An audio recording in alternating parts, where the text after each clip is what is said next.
Brian, let's talk about various income tax rates by sources of gain. First of all, what are some of the sources that we're going to be talking about here today?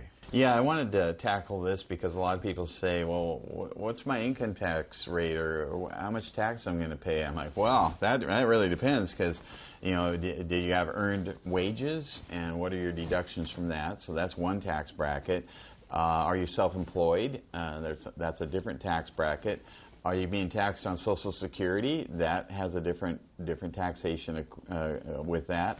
Capital gains have their own rates. Gains from collectibles, coins or other collectibles, has a separate rate too.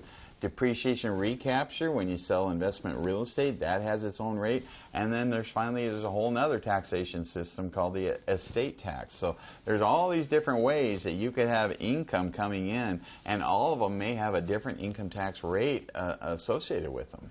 So let's say that you are working at a job and you've got earned income there, but you've also sold a collectible. Maybe you have sold some equities. You've got a little real estate. What you're saying, it sounds like, is that they're not all taxed at the same rate, that it's a combination of a lot of different tax rates. Yeah, that's why when somebody says, well, I've got these different kinds of income, how much am I going to owe in tax? I don't know. I got to put it through I give it to one of my CPAs to put it through the program, because your wages, you have, your marginal bracket there, but the marginal brackets even are different. Some of it's at 0, some at 10, 12, 22, 24, etc. What are your deductions related to that? You will be paying your half of Social Security and Medicare, and your employer will be matching that. But if you have a side business, self-employment income, you'll pay both halves of Social Security and Medicare plus the income tax that I just talked about. If you sold something, maybe you sold a stock, you have capital gains, but even that rate could be 0, 15, 20, or 23.8. Depending on the year, it could be a different amount too. Collectibles have their own rate, 28%. So you got a whole different rate there.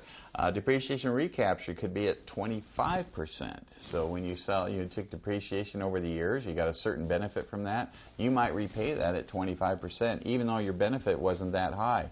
Estate taxes, they can be federally from 0 to 40%. In the state that I'm in, it could be 15 to 20%. So it's kind of funny when people say, well, what kind of tax am I going to owe? I have no idea. All of this stuff interplays, and the brackets move the higher the numbers too. And so when you're doing tax planning, there's really no just a rate that you're going to pay. It's very complex, and when you're doing a tax projection, you're going to have to put all this stuff in there and have somebody qualified to kind of run those numbers. And again, this is where you have the advantage being a CPA. Most financial advisors, they know a little bit about this, but they don't know as much as you do. Let's take Social Security, for example. Some people think that it is not taxed, but indeed it is. It can be. The tax rate it is taxable, but you get maybe a 100% exclusion. If your other income isn't very high, yeah, it's taxable, but your tax rate is 0 because none of it's taxed. If you have high other income, you can have up to 85% of what your Social Security benefit be taxable at your highest marginal tax bracket, which may cover a couple different brackets. So even that's hard to compute, and it can be anywhere in between depending on your other income sources. So even a simple thing like how much do I owe in Social Security tax, I have no idea until I know every other number on your tax return first and plug it into a program. And even that I don't want to do. I'll give it to one of my CPAs, as I mentioned. But yeah, even something as simple as that is no simple answer. Capital gains taxes, do they vary state by state, or is it one figure for the entire U.S.? Yeah, well, you got the federal, and it can vary by state. In certain states, there is no state income tax. In certain states, it's very high. So you might have that on top of your federal. Your federal, as I mentioned, depending on two people can sell the same asset for the same gain, and one's paying 0, one's paying 10 or 12, one's paying 20, one's paying, I'm paying 23.8 on that same sale.